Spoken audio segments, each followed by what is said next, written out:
say a word of dhikr, to say subhanallah, alhamdulillah, la ilaha illallah, or Allahu Akbar, or whatever it is, or a moment, wal'iyadu billah, to sin, which is the worst thing that you could do with a moment in Ramadan, or a moment that could go to waste.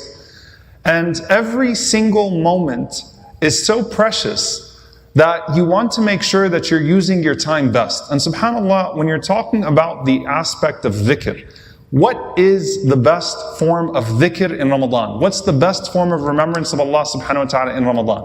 When you look through the entire body of ahadith from the Prophet sallallahu alaihi wasallam on dhikr, sometimes when you read about the virtues of one statement of dhikr, you would think that that's the only dhikr that you should be saying.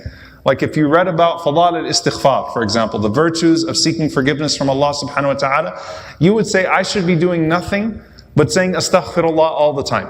Rabbi ighfirli wa tub alayya innaka anta tawwabur rahim. Or one of the various iterations of seeking forgiveness from Allah. So, my Lord, forgive me and have mercy on me, accept my repentance. All of these different iterations of istighfar, seeking forgiveness.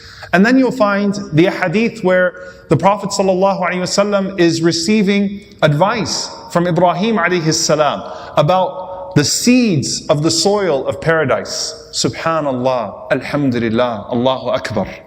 And then you find the hadith where the Prophet ﷺ says that there are two phrases that are beloved to Ar-Rahman, light on the tongue, heavy on the scales. Subhanallah wa bihamdihi, subhanallah al-azim. Tasbih, the glorification of Allah. And then you find the hadith where the Prophet ﷺ said, Inna afdal al-dhikr, the most beloved, the best of all remembrance is La ilaha illallah. Keep your tongue moist with La ilaha illallah. And then you find hadith Ubay ibn Ka'b radiyallahu ta'ala anhu, where he asked the Prophet ﷺ how much of his dua should be dedicated to salawat, sending peace and blessings on the beloved sallallahu alaihi wasallam. And it could take up all of your dua, and that would be sufficient. Sallallahu alaihi wasallam. And we know that it's the day of Friday, the most beloved day of sending salawat on the Messenger sallallahu alaihi wasallam. So I probably just confused you further. All of these ahadith, you read them and you say, that's the one.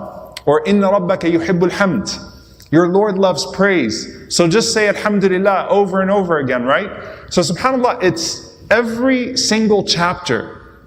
You find these adhkar and you say they're amazing. And which one should I prioritize? And then you find statements from the pious predecessors. And all of this is an introduction to the question, by the way. The statements of the pious predecessors, like Al-Fudayl and Ibn Taymiyyah rahimahullah ta'ala, when they were asked about prioritizing seeking forgiveness over glorifying Allah, istighfar over tasbih. And the example that they gave was that if you have a garment and it is stained, then you don't embellish the garment before cleaning the stain. So istighfar cleans the stain. Tasbih, saying subhanallah, are the buttons on the garment, are the embellishments on the garment. And so they prioritized istighfar over tasbih. But they never neglected tasbih. Where does that leave us in Ramadan? Where, as the Imam al-Zuhri rahimahullah narrates, one subhanallah in Ramadan is 1,000 times subhanallah outside of Ramadan. This month in which the mercy from Allah is descending upon us constantly. And this is where you find some of the scholars start to give some beautiful insights.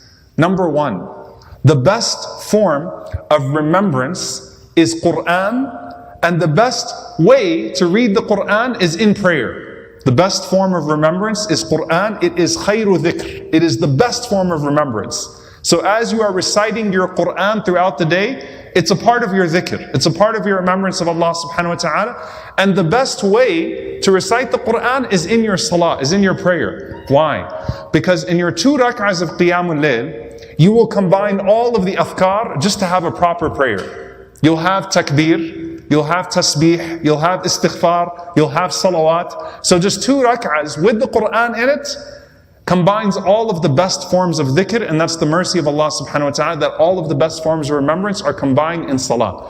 And then the Quran, وَالْقُرْآنِ ذِي الذِّكْرِ, the Quran that is dhikra lil alameen, a reminder to the worlds, as well as a book that is full of the reminders and the remembrance of Allah subhanahu wa ta'ala. You recite it at all times and you have that intention. And they said we can take insights from 2 things. Number one, look at the way the Prophet ﷺ's prayer was.